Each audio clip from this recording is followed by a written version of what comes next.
Yes, Professor, you can already start. Okay. Assalamualaikum and a very good day, everyone. Welcome to the Asia Pacific Franchise Federation's Education Webinar. And I am Professor Dr. Azmawani Abdul Rahman, CEO and President of Putra Business School. And at the same time, I am also the Vice Chairman of National and International Relations, Malaysian Franchise Association.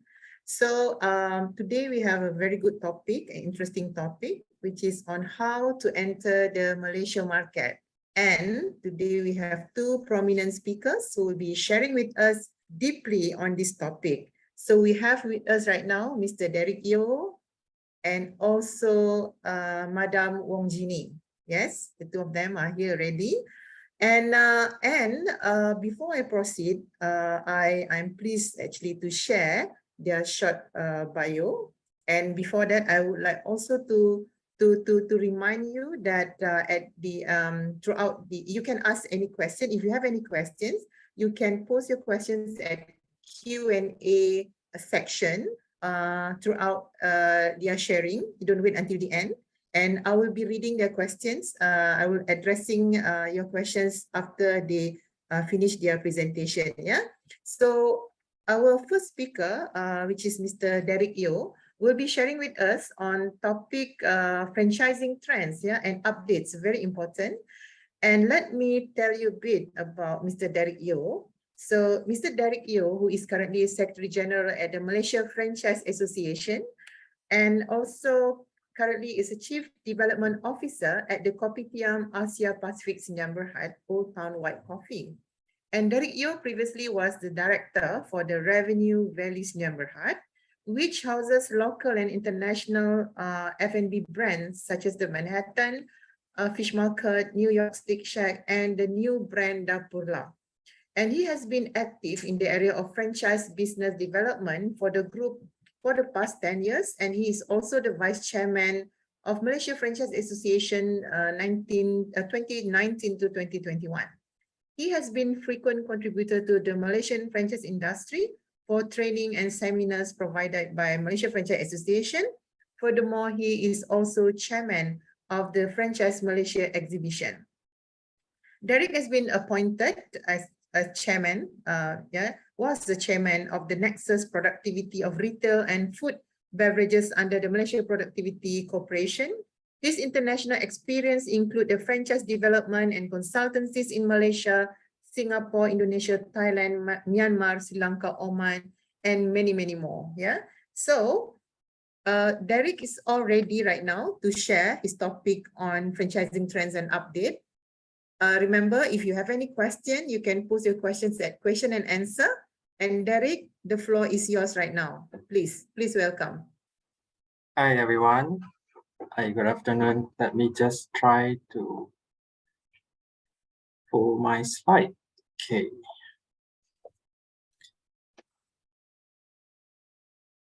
Okay, can you see my slide, Professor? Yes, proceed. Very well. Oh, okay. Okay, good afternoon, everyone. Today I'm just here to share a little bit of current updates of our franchising in Malaysia, a little bit of sentiment and also the development, especially after the post-pandemic, yeah. So what we're going to talk about is a little bit quick overview of Malaysia, the demographic, the franchise trends, the new adaptation and new formal business operations after pandemic, expansion of Malaysian franchises, how to enter the market entry processes, and also some of the brands that we have here, and also a little bit more about our franchise exhibition coming up in May 2023. Now, in terms of populations, we are just like any other ASEAN countries members. We have a very diverse cultural ethnicity in Malaysia, especially in terms of populations. We probably currently at 32.5 or 32, slightly more populations at the moment. This is the data in 2021. And of course, we have, in terms of the gender population, it's quite balanced, but we have more male over here. And these are some of the demographic. We can see that we have the urbanization, quite kind of a percentage, about 77%, density about 99%, especially the urban area. Over literacy rate is about 95%. And the next one is about the gateway to Asia. Malaysia is actually in the center of ASEAN. We can say a bit here is that we are very strategic in terms of location. Same goes for other regions of ASEAN countries here. In fact, we are able to reach a lot of markets at our current. In this location that we are strategically placed. Yeah. So 32 million of population. So a little bit about this. This is some of our Malaysia market demographic. Of course, I'm sure a lot of us are familiar with Malaysia, but then today the topic is more on the franchise development. So I won't go very deep into the demographic as per se, what I mentioned just now. So in Malaysia, franchise industry is having a few stakeholders to build the franchise industry together. Mainly, Malaysia Franchise Association is actually an NGO. We represent the NGO, and we are the bridge between players and government. And of course, we are part of WFC and also APFC. And we are the one who support a lot of government agenda and initiative to promote, develop Malaysia franchise brands and products locally and also internationally. As of course, Malaysia Franchise Association is also one of the one-stop center to cater for all the information needed in terms of the franchise industry. Of course, the other we call it our parents kind of ministry that we work closely is actually the Ministry of Domestic Trade and Cost of Living. We have changed the name of this ministry recently. They are the policymakers. They are the one who have the govern the Franchise Act 1998. Malaysia have the Franchise Act 1998, and they are the registrar of franchise, whereby all the franchise business, international or local, will have to go through the registrations in this registrar of franchise under this ministry. And of course, we have different government body agencies that help us in terms of developing the franchise industry as well. Especially Pernas, or the agency under them is like MEDAC, and they are the one who actually arrange and help in terms of the franchise financing assistance. Yeah. Now, a little bit of franchise trend in Malaysia. Of course, I think it's quite similar to some of our Asian ASEAN members here. Food and beverage, or F&B, is actually the highest percentage of the franchise compositions in Malaysia.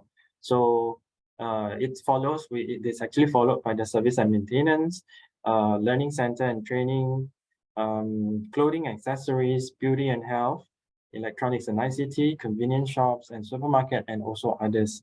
This is the trends of franchise in terms of by category or by sectors, by industry. Yeah.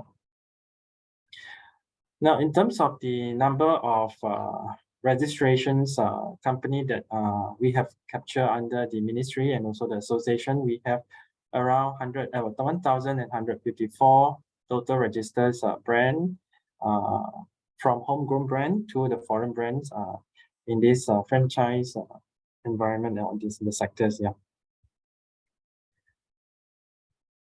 Now, in terms of like what I said just now, in terms of demands of franchise business locally or internationally on Malaysia brand, definitely the first one is still food and beverage.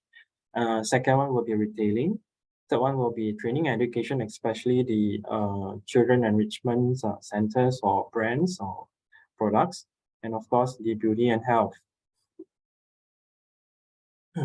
So there are also emerging trends that we actually notice in Malaysia franchise industry. So the Korean food is still very popular here. Japanese food has been here for a while. There are many more shops open in the recent years.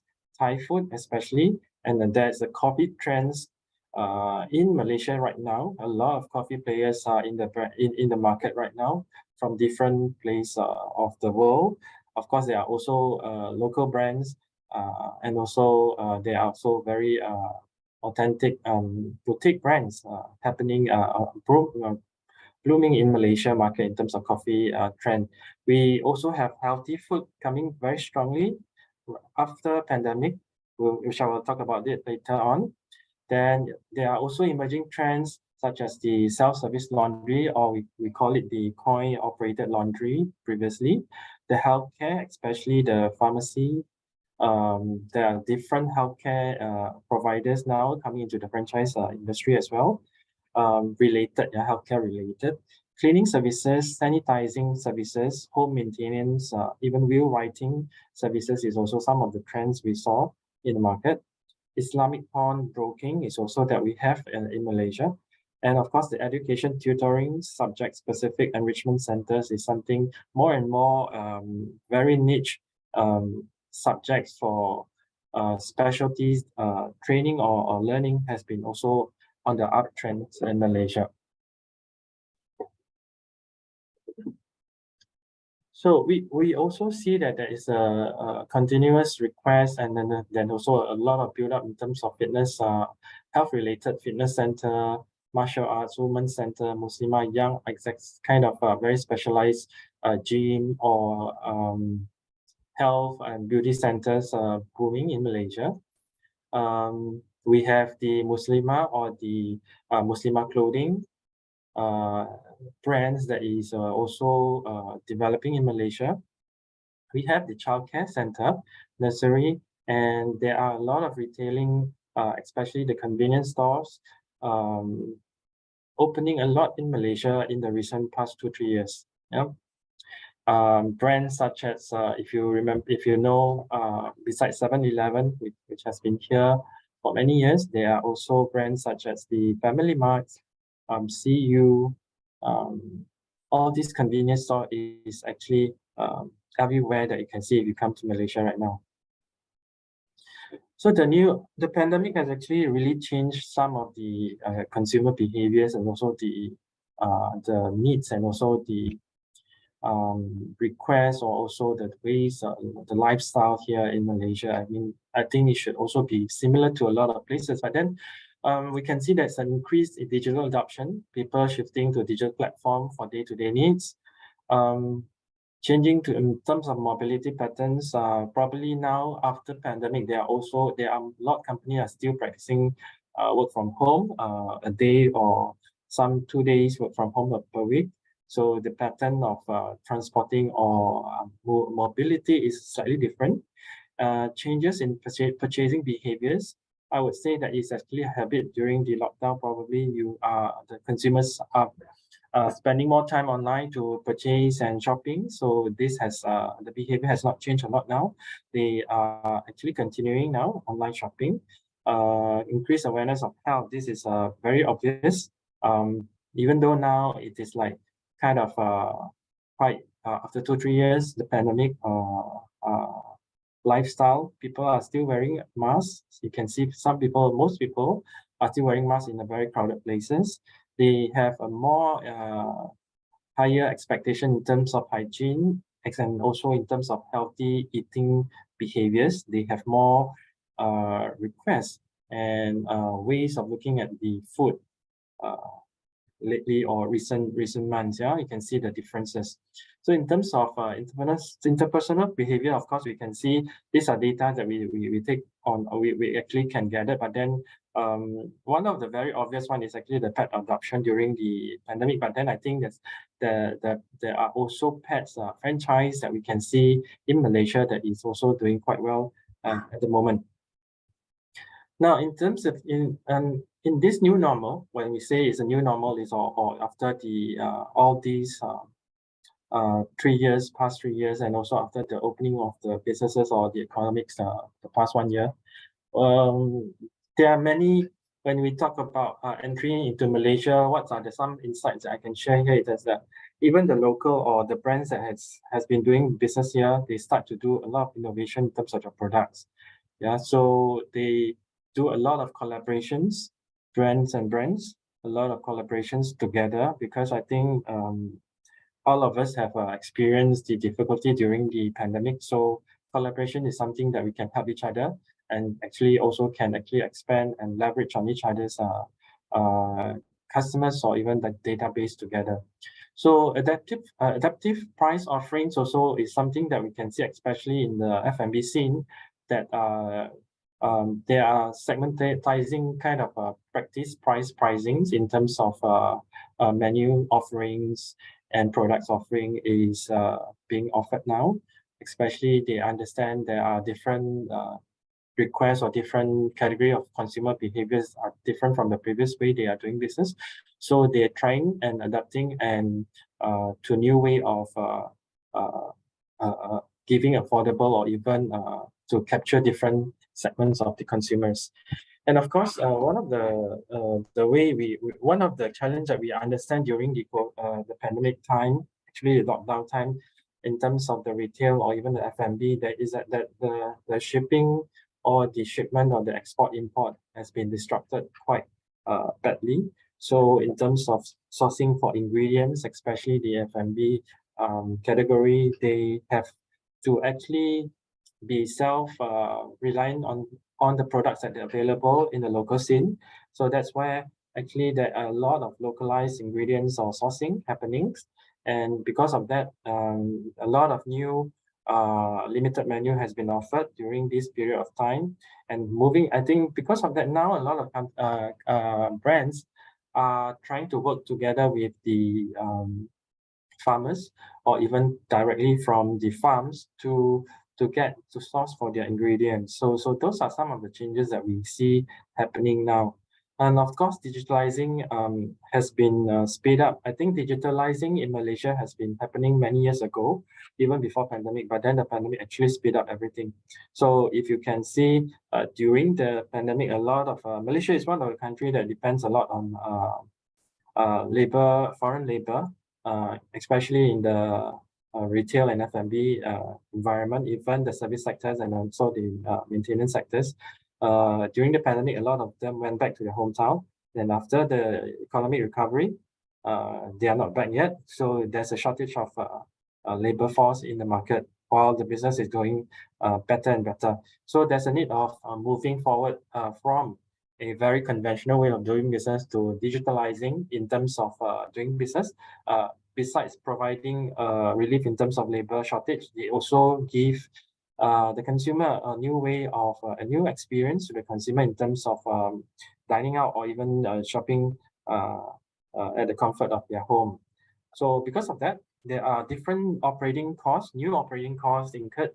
Of course, therefore, doing business now probably have some additional costs or some new costs, may not be additional, but new costs that is happening comparing to 3 years ago. So these are changes that are happening. So in terms of changes in store design, restaurant design, retail stores, or even any shop lots kind of design, I think most of the players are looking at maximizing the space, looking at how productive one square foot kind of space can give the return on investment. So these are the changes. So instead of having a very big storefront, probably there are a lot of compact kind of sizes built up or offerings, a kind of a new setups is being offered. You can see around in the market. And of course, a lot of brands, a lot of businesses are diversifying their business. Mainly, I think, because it's to also spread the risk or spread the offerings or offer more products based on their capability, and also to actually leverage on their specializations or even their capabilities in terms of their back-end supports to different segments. It may be the same industry, but different segment or different brands. So this is what we see, that some brands are having 2, 3 smaller brands or 2, 3 new brands, but it's actually from the same group. So this is what we can see in the market in Malaysia. So if you're coming to Malaysia, especially the F&B industry, of course, halal, as a population of Malaysia, we have around 60 to 70% of our population in Malaysia is actually Muslim community. So halal is one of the key elements that for us to reach out to everybody, because halal means that everybody can actually enjoy the food if you have halal recognized certification. So that is one insights that you may want to know. And of course, smaller concept like you see here, even collaborations between, you can see here what I show here is actually the latest collaboration between our local brand Tea Life with a very reputable products called Milo. They have just done a collaboration, I think 2 days ago. There's a lot of farm to table products now, from farm to the restaurants. So this is why I say they have a lot of localized sourcing happening in Malaysia. Ready to dish, meaning that it's convenient food where you can buy and then just microwave or just heat up or just a water bath. You can actually enjoy the food. These are some of the new invention after the post-COVID, but it still carry on and continue until now.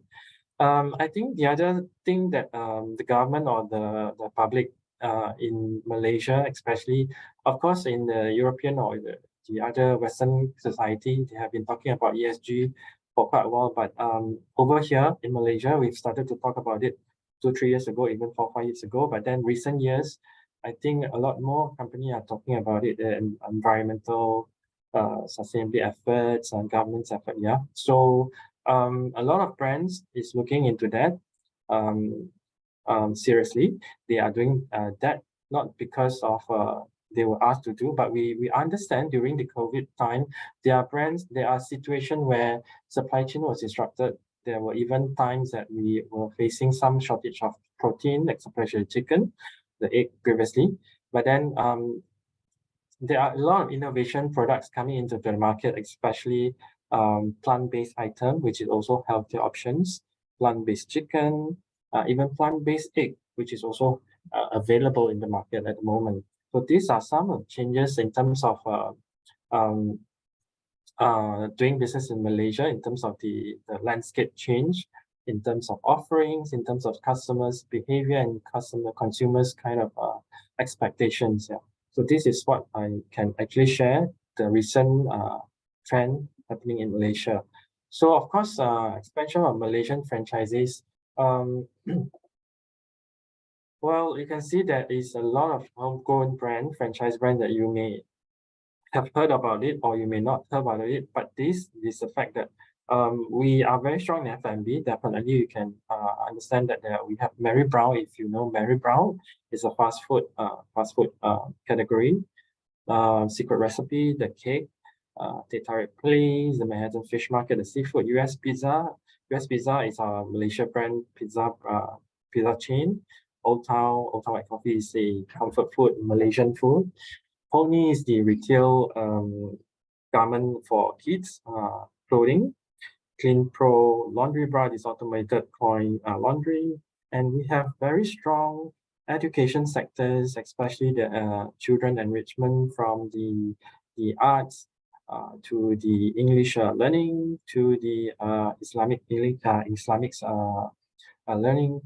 Even we have our own mathematics kids learning franchise brand. Yeah, so these are some of the homegrown brand, and which are expanding and growing year by year.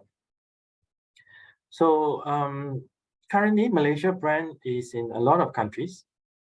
Mainly, these are the top 10 countries that have Malaysia brands presence. If you can see here, we have a lot of brands, a lot of outlets in Saudi Arabia, followed by Indonesia, USA, Australia, and China.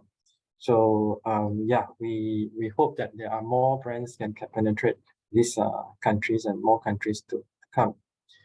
So a little bit on our Malaysia Association of Malaysia Franchise Industry events, and we are going to follow all these events you can see here. Starting from next month, May, we will participate in the Malaysia Pavilion. We will bring Malaysia brands to these different trade missions from Melbourne to Bangkok to Jakarta to Turkey and Bangalore for a specialized business mission. Of course, we will also be visiting the Philippine show in October, and as in conjunction with the World Franchise Council meetings and also Asia Pacific meeting. Yeah. So now, I will not go into very detail on the franchise side, where I think Mr. Wong will be sharing later. So of course, key considerations to a Malaysian market, of course, you need everyone new here understands that to come into any market, not just Malaysia, you need to have your USP of your brand, your unique selling propositions of a brand, understand a little bit your market share if you come into Malaysia, your targeted consumer group of your brand, where do you intend to place your store location, the strategic plan, is it a shopping mall, is it a shop lot? Well, those are serious consideration you need to think of. The type of franchisee that you're looking for, are you looking for a single franchisee or a multiple, or you want to appoint a master franchisee? And of course, the investment value of your brand. So whether the brand, well, what kind of is it in Malaysia, we have a micro franchise, we have a bigger franchise, different setup of franchise available. So when you come in, probably you will need to understand a little bit what will be the best franchise package or investment needed that you can offer to the Malaysia market. Yeah. So a little bit of promotion. We are having our 30th International Franchise International Convention and Exhibition Franchise Conference in coming May in our Kuala Lumpur City Convention Center in KLCC. So this year, the theme is Rebuilding Growth, Spurring Excellence. So it will be held on the 18th to 20th May 2023. We have 140 booths, expecting 15,000 or more visitors, and we hope to actually attract around 123 million kind of potential investment transaction in this coming exhibition. Yeah, so so what are the activities that we'll have in this convention or this exhibition will be, of course, the exhibition. We have the international conference from the local and international speakers. We have the workshop, of course, business matching, and we are flying in some of the interested buyers for in-buying missions in KLCC itself. Yeah, so far we have around 77 companies registered, 77 brands, 111 booths rented, sold. So we still have some booths. I think there are still a lot of inquiries coming on. Yep, so the countries that is participating this year are Brunei, Australia, South Korea, Indonesia, Philippines, of course, Japan, USA, Taiwan, and Singapore. Yeah, so this is a layout of the KLCC. And yeah, thank you so much. If you have any questions, you can actually put it in your Q&A. Thank you, Professor. Thank you. Thank you, Mr. Derek, for very fruitful sharing on trends and updates on franchise industry. Yeah, thank you very much. I have yet to see any question posted, the questions and answer box. So please, if you have any question, please post your questions and answer. Yeah. So moving on, we have our next speaker, Madam Wong Jeannie, to talk about the legal aspect of franchising. So before that, I would like to read a short bio of Madam Wong Jeannie. Yeah? So while she's preparing for the slides, Wong Jeannie obtained her law degree from the University of Sydney, Australia, and was admitted as an advocate and solicitor in the High Court of Malaya in 1991. Jeannie is one of the founding partners of Wong Jeannie and Teo, the firm, with more than 30 years of experience practicing exclusively in the IP field. Jeannie is passionate about IP. Her practice predominantly focuses on the non-contentious commercial and transaction matters, advising clients on various aspects of IP portfolio development, protection, management, enforcement, and monetization. Jeannie also regularly advises clients on franchise matters and guides them on the applicability of the franchise regime to the business model, while structuring agreements to suit their specific needs. She has assisted various local clients with the regional and international expansion of their franchise operation. So Ginny has guided clients on cross-border and transactional collaboration throughout the world and has assisted many startups, SMEs, and PLCs in identifying and protecting their key IP assets, including advising on filing strategies, building and managing their IP portfolios. So Ginny has also successfully implemented brand protection and enforcement program for various Fortune 500 corporations in diverse industry. So that's a brief introduction. So Madam Wong Ginny, all yours. Thank you so much. Good afternoon, ladies and gentlemen, and for those who are calling in from a different time zone, good morning. First of all, I would like to thank APFC and Malaysian Franchise Association, MFA, for inviting me to speak at the APFC Education Webinar today. I think the webinar is indeed very timely, given that there have been significant changes to the franchise legislation and practice in Malaysia for the past year or so. So this is the agenda of my presentation. I'll talk a little bit on the laws, who should register under the franchise regime, when to register, what is the platform for registration, and what are the effects and non-compliance, ramifications of non-compliance, and then we'll leave some time for Q&A. So as a Malaysian, I'm very proud to say that Malaysia is one of the earlier countries in the world with a sui generis franchise legal framework. So we have our Franchise Act 1998 that has been like more than 24 years, and we embrace the concept of disclosure, piloting concept, registration requirements, as well as mandatory provisions. So I'll walk you through the franchise regime in Malaysia. And based on one of the surveys conducted by Advert Global Services, one of the companies that conduct such survey for franchise business for Malaysia as a place to do business, legal concern for international brands has been identified as one of the issues. So seminars and webinars like this will be a very good platform for people to understand what are the regime, or what are the misconceptions and how to address all these issues. So before any entity wants to enter a particular market, in particular Malaysia, you need to consider a myriad of issues. And by all means, these are not exhaustive, right? And as we know that franchise business, intellectual properties, especially brands, would be your backbone or your core selling point, right? So it is important for a potential franchisor who is interested into to expand into Malaysian market to consider filing the trademarks in Malaysia. And as we know, IP rights are territorial in nature, meaning that if you protect your rights in your country of origin, such rights will not be automatically extended to Malaysia. So you need to file in Malaysia.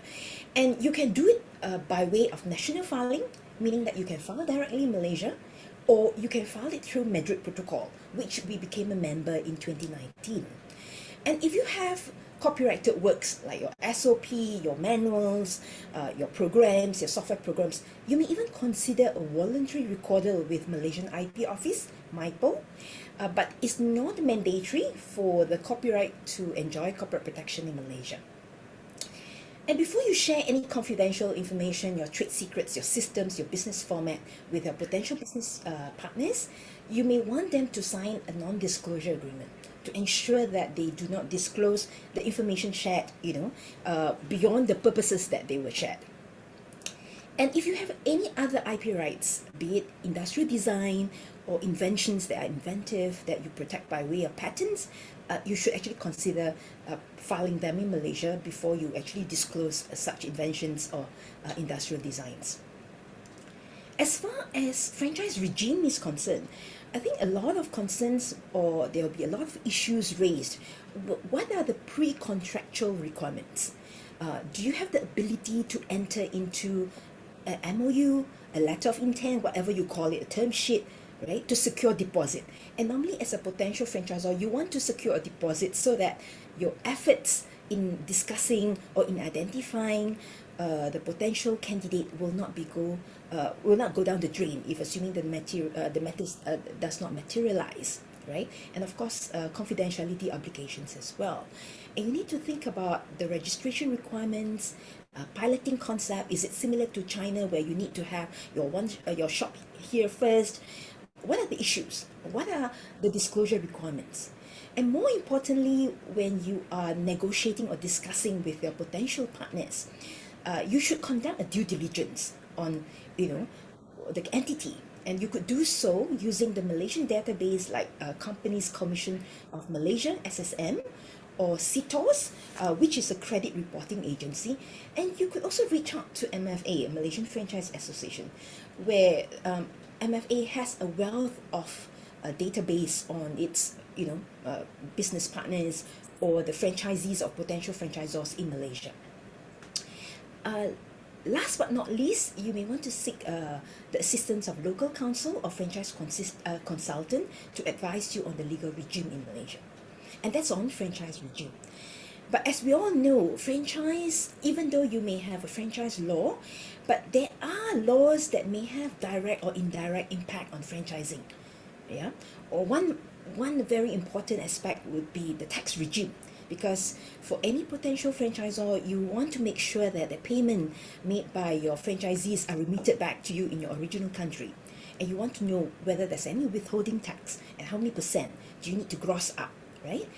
And if you're dealing with consumers or members of the public, you'll be gathering personal data, and you need to make sure that they, your local partners comply with personal data protection, especially in light of a lot of leakages, incidents of data breaches, right?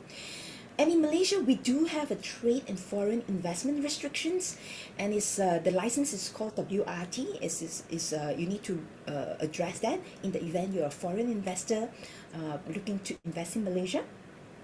Employment laws, and if you're in a dominant position or if you are imposing certain terms, you need to actually consider anti-competition law, or we have a competition act. So this is basically a big picture of various issues that you need to address.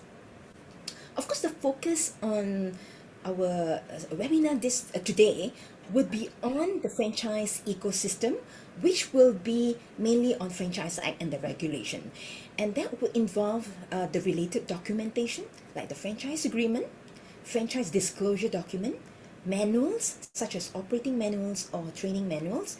And it's very important to be mindful of the regulators.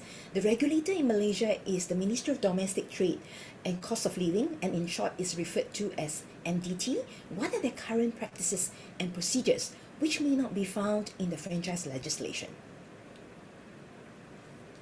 So just a walkthrough of the Franchise Act in Malaysia. So we had our the act was first implemented on the 8th of October 1999. It is called the Franchise Act 1998, but it came into force 8 October 1999. And the first amendment was in 2012, and it came into force 1st January 2013. And the most recent amendment, which have a tremendous impact and changes to the practices and the laws, is the Franchise Amendment 2020, which came into force on the 28th of April last year. So for those of you who may have been quite familiar with the franchise regime before 2022, so these are some of the key provisions, right? For a foreign franchisor, prior to this Amendment Act, you only need to apply for approval under what we call as Section 54. But because of this amendment now, there's an additional provision that you need to apply under, which is Section 6, right? But the good thing is, you don't need to have a separate application. It's one application, it's merged application, and you apply under one application under MyFax, yeah? MyFax 2.0. And with this amendment, there is a requirement for franchisees to, whether the local franchisors or foreign franchisors, to register now. And it is an offense for the franchisees not to do so, okay? And previously, if you register your franchise before 2022, the registration is valid until it is terminated or suspended. But now there's a period of effectiveness. You need to renew every 5 years. So it's not for an indefinite period. So you have to be mindful of when is your expiration date. And if you want to make changes to your franchise agreement, your disclosure documents, or your other supporting documents, you need to obtain prior approval from the registrar of franchise, and it's called a material change application. Okay. And for franchise agreement, there are additional terms that have to be, these are called mandatory provisions in the franchise agreement. They have to be incorporated into the franchise agreement, failing which it is a criminal offense, right? Previously, it is deemed to be null and void, but now they just term it as it is a criminal offense. So who should take steps to register? Of course, foreign franchisor, if you intend to venture into Malaysian market, as a foreign franchisor, you would have to register. Or if you are given the master franchise right, you have to register. Or if you're a local master franchisor or a local master franchisee appointed by a foreign franchisor, you would have to register as well. So franchisee to foreign franchisor, franchisee to local franchisors. So these are the group of applicants that should submit for approval under the Franchise Act. Of course, I'm not mentioning, people like franchise broker or franchise consultant. Due to time constraint, we'll just focus on foreign franchisors, right? So if you're a foreign franchisor, you need to be in operation for at least 3 years before you could actually apply for approval, because you need to submit your 3 years audited accounts, right? And for a local master franchisee appointed by a foreign franchisor, you have to be in operation for 3 years as well before you can actually appoint sub-franchisees. And for franchisees of foreign franchisors, you need to get registration before commencing your business in Malaysia. And of course, for franchisees of local franchisors, you have to do so within 14 days of signing the franchise agreement. So this is basically a big picture of when to register. And the portal, we have a new portal. Basically, it was just implemented last year. So if you Google MyFacts 2.0, it will bring you to this link, and then you can actually go through them. You can even do a search whether a particular brand has actually been registered. Yeah, so it's important for you to, at least be aware of this portal. And for those of you who have registered in Malaysia before 2022, April 2022, you may think that you can just come into Malaysia and start to operate your franchise. This is just a reminder that with the coming into force of the Franchise Amendment Act 2020, there is now a requirement of re-registration. So even though you may have been approved prior to April 28 of last year, you still have to do your re-registration.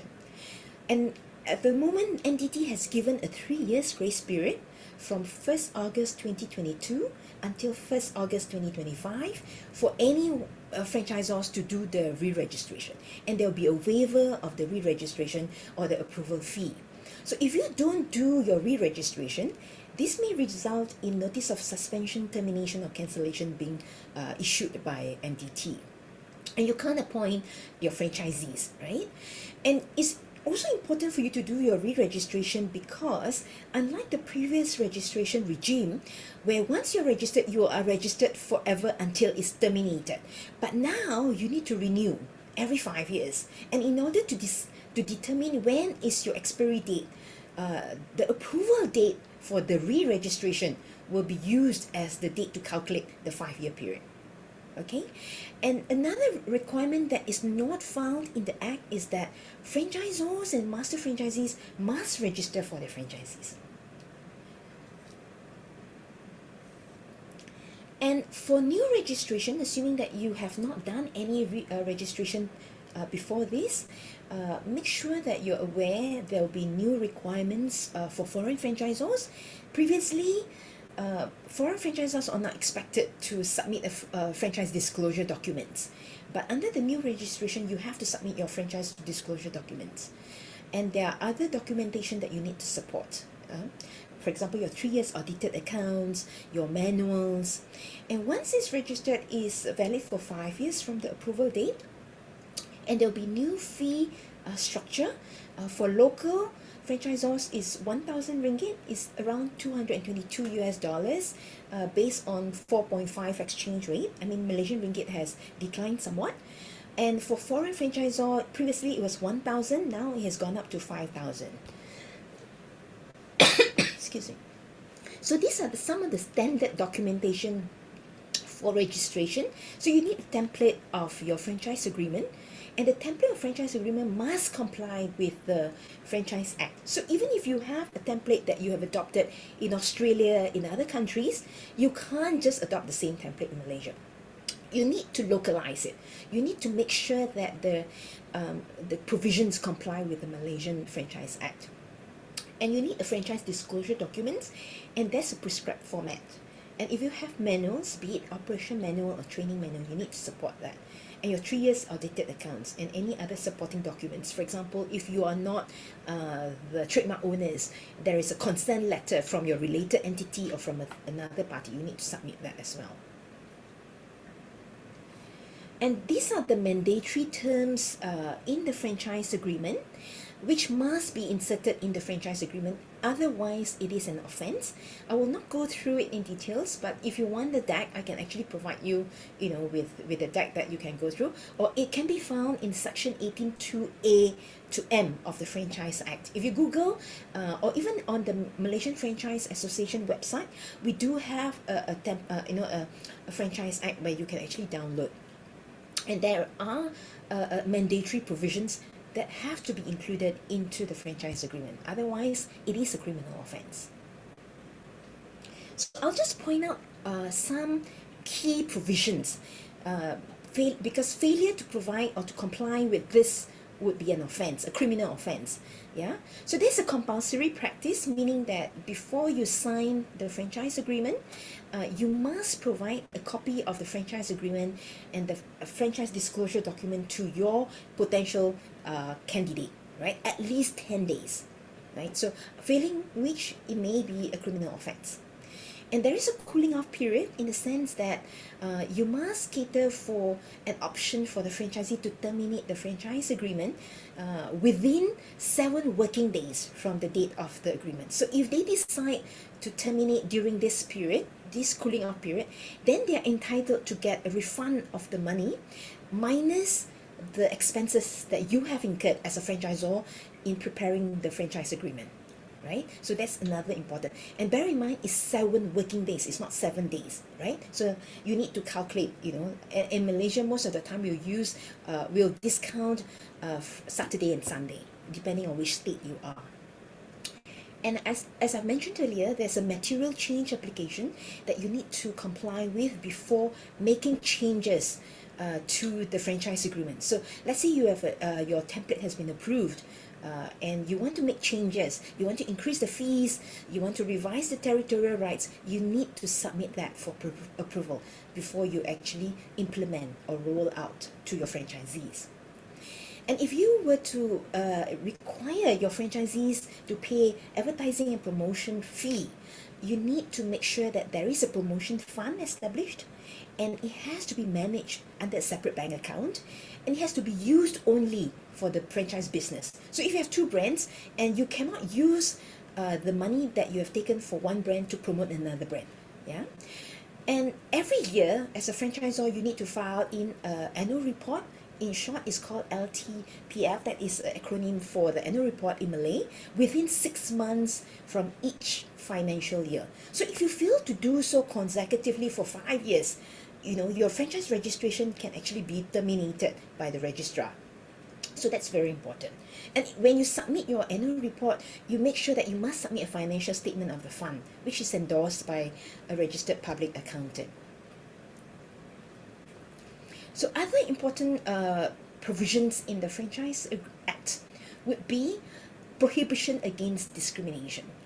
A franchisor cannot unreasonably or materially discriminate amongst its franchisees if such discrimination is going to cause competitive harm.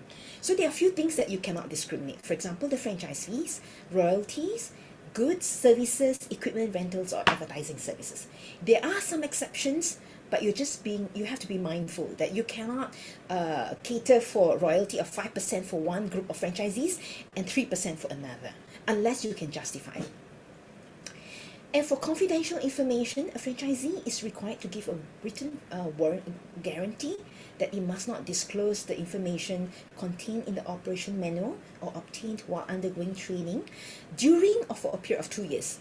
So I must just remind franchisors that these are criminal offenses, right? But if you're aware of confidential information, you know that confidential information can be protected forever. Right? So don't give away your rights by just limiting it to 2 years, right? So confidential information can be protected forever and ever. One good example would be Coca-Cola, the recipe, or KFC's herbs, the recipe as well. It's just that this provision is to cater for criminal offenses. So that is the difference, right? And another unique provision in our Franchise Act, which is an exception to a normal business, is it allows franchisor to restrain a franchisee, from conducting a similar business during and for a period of 2 years after the termination or expiration of the franchise agreement.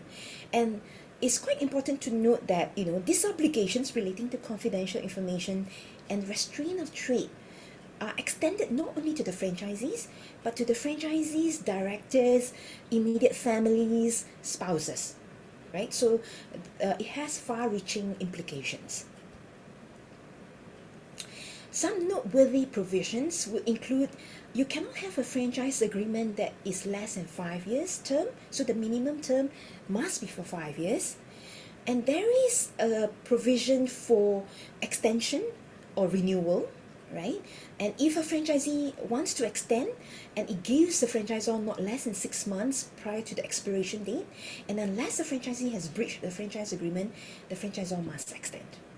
Similarly, where renewal is concerned, it is a criminal offense if you don't renew unless you come within this exception. You compensate the franchisee by repurchasing, or you waive the similar trade restraint, or you actually give the franchisee 6 months notice prior to the expiration date.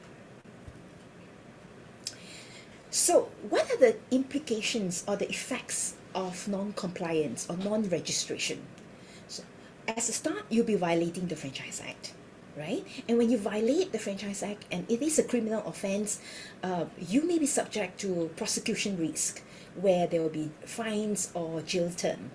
Or you may be subject to compound, instead of taking you to court, the regulator may just impose a compound. But from a franchisor's perspective, the agreement will be considered unlawful and unenforceable, right? What it means is can be declared as null and void by the court if assuming your franchisees were to challenge that. Right? And if the court were to declare that it's null and void, it can also declare that you cannot appoint new franchisees, and it can also declare that you have to refund all the monies that you received from the franchisee to the franchisees. Right?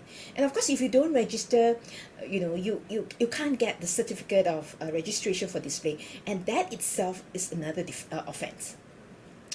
And apart from exposing the companies to the liabilities, you may also expose the directors and the officers. So these are some serious consequences of non-registration.